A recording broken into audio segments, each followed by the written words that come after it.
गुरुमुखो मनुष्य शांति शांति चिल्लाते हैं और इसकी खोज वह वहाँ करते हैं जहाँ शांति ही नहीं। इसके विपरीत उन्हें मिलता क्या है? अशांति, चिंता और क्लेश। ज्ञान जो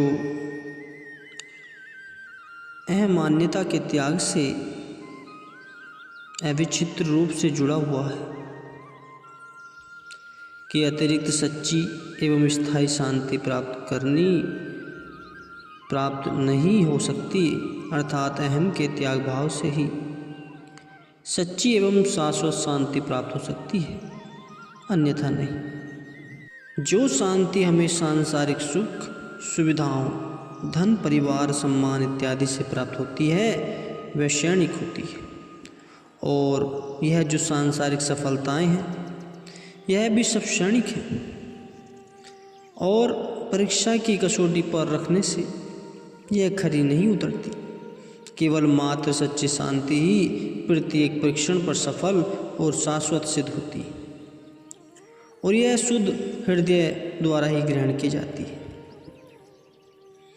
ईश्वर भक्ति की एकमात्र अनंत काल तक रहने वाली शांति है, और इस मार्ग के यात्री के लिए ज्ञान के साक्षात स्वरूप सद्गुरुदेव ही उसके मार्गदर्शक हैं।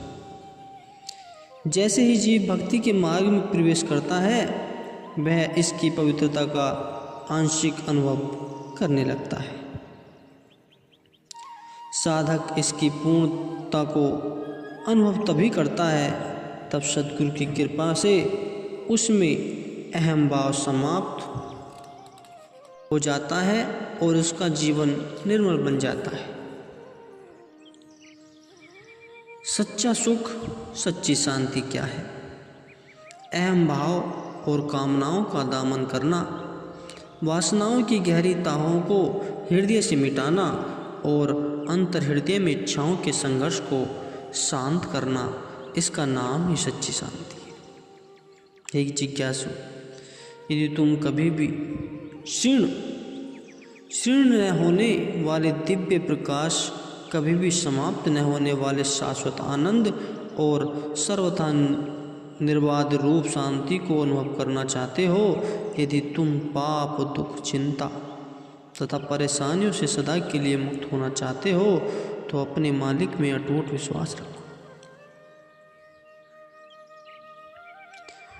उनकी निष्काम भाव एवं श्रद्धा से सेवा करो और उनकी सहायता एवं कृपा से स्वयं पर विजय प्राप्त करो।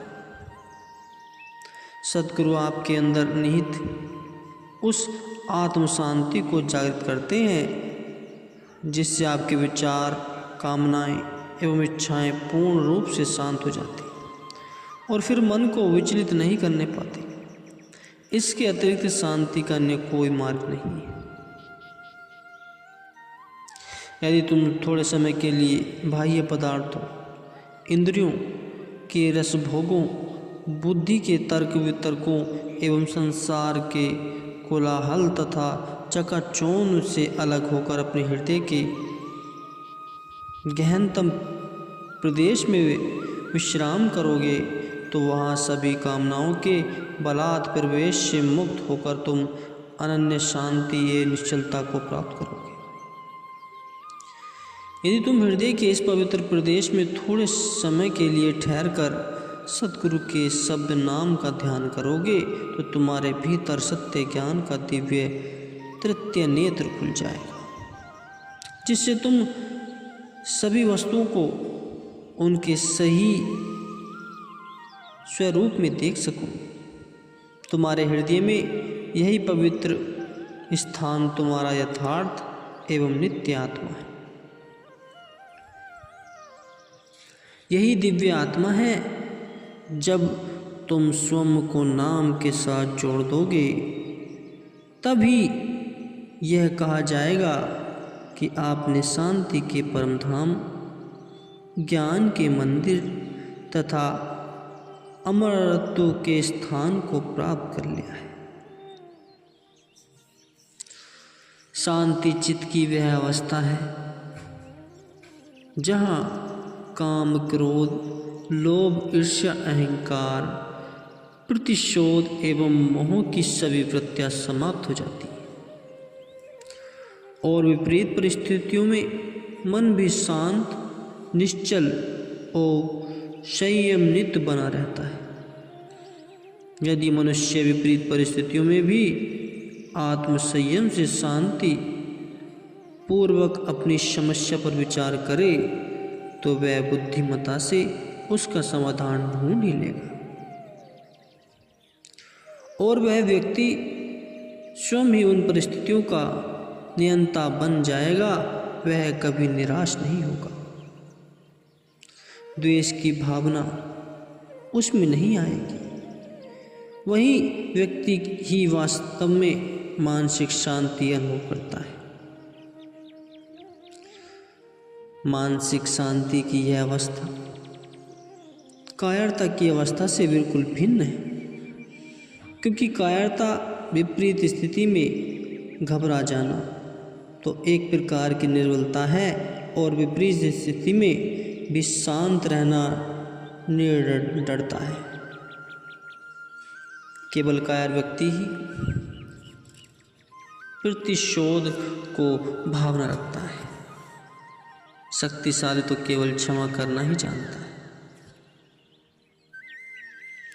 धैर्य, क्षमा, संतोष और दया ये श्रेष्ठ गुण केवल उत्साही और सुदृढ़ मन वाले व्यक्ति में ही होते हैं, किंतु ऐसे व्यक्ति विरले ही होते हैं।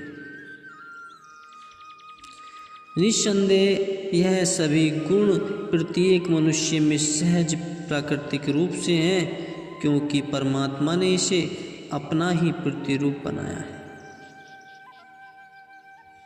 परंतु दुर्भाग्य से मनुष्य में इन गुणों का लोप हो चुका है। परमात्मा और जीव में इन गुणों की असमानता का कोई कारण अवश्य है। यदि कोई जिज्ञासु सच्चाई व लगन से इसके कारण की खोज करे तो यह कोई कठिन कार्य नहीं है। कोई तो तन मन दुखी, कोई चित्त उदास, एक एक दुख सबन को, सुखी संत का दास। इस संसार में सभी व्यक्ति किसी न किसी दुख से दुखी है। केवल संत महापुरुषों का सच्चा दास ही मानसिक शांति एवं अनंत सुख का आनंद ले रहा है। दुख कौन चाहता है? कोई भी नहीं। सभी को सुख अच्छा लगता है। कोई भी व्यक्ति दुखी एवं अशांत जीवन जीना नहीं चाहता। प्रत्येक व्यक्ति अपने ही ढंग से अपनी सामर्थ्य अनुसार अपने लिए सुख और शांति के साधन जुटाने में लगा हुआ है।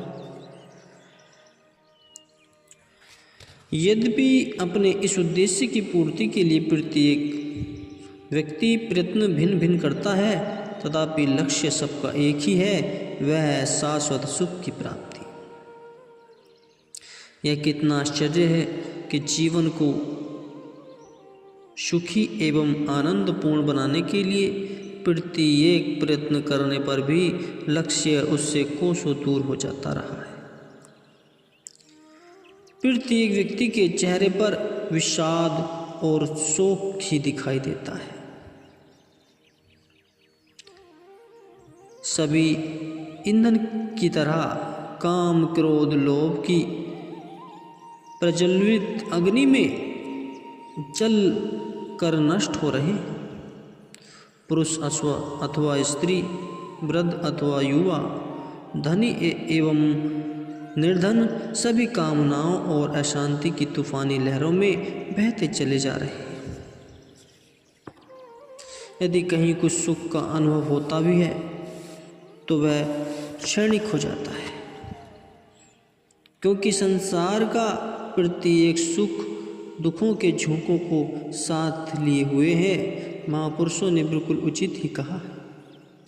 यह मीठे फल जहर भरे, सुख थोड़ा और विपद घनेरी। अर्थात इस संसार के सभी सुख वास्तव में दुखों से भरे पड़े और थोड़े से सुख को भोग कर मनुष्य को अनेकों दुख भोगने पड़ते हैं। प्राय लोग विवाह बंधन में केवल इसी विचार से बनते हैं कि वे शांति, तुष्टि और प्रेम को प्राप्त कर सकें। ऐसे जीवन से उनकी एकाकीपन की निराशा तो दूर हो जाती है, किंतु वैवाहिक जीवन के आनंद की यह अवस्था भी अधिक काल तक नहीं रहती और दंपति शीघ्र ही एक बालक की कामना करने लगता है, जो अपनी नटखट क्रीड़ाओं से उनका मन बहला सके। किंतु आनंद ही यह अवस्था भी स्थायी नहीं रहती और उनके मन में आनंद प्राप्ति की नई नई इच्छाएं उत्पन्न होती है। इस तरह नए नए भोग विलासों के पीछे भोगने से असंख्य इच्छाओं की जंजीरें शुरू हो जाती हैं और मनुष्य को चिंता, दुख, असंतोष, भय और असफलता ही प्राप्त होती है। जो लोग धन, सम्मान और प्रतिष्ठा को चाहते हैं, उनकी दशा भी ऐसी ही होती है। वास्तविक खुशी तो मन की वह आंतरिक अवस्था है जहाँ संतोष, आनंद और शांति का साम्राज्य है, जहाँ प्रत्येक इच्छा समाप्त हो जाती है। जो संतोष सांसारिक इच्छाओं की पूर्ति से प्राप्त होती है, वह तो क्षणिक और भ्रांतिपूर्ण होता है। एक इच्छा के पूर्ण होने पर अन्य इच्छा उत्पन्न हो जाती है और इस तरह इच्छाएं बढ़ती ही जाती हैं।